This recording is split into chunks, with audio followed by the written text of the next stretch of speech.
couldn't believe it. I was just totally shocked. Because I knew that my dad, he couldn't commit suicide. He was too prideful.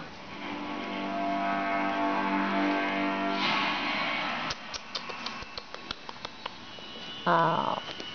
When police arrived on the scene, they initially thought that it was a suicide, but a few things started to, not to add up for that. Those being the fact that it was a 3-shot suicide. Forensic pathologist Janice Amatuzio knows that taking 3 shots to kill yourself is very unusual. Oh, that was a tricky thing. Yeah. Tricky. The second shot went in above the level of the left eye and then went downward and to the right so that it actually struck the brain stem.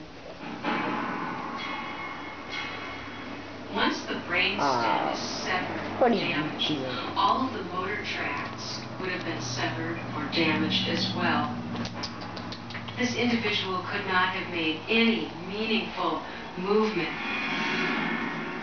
The third gunshot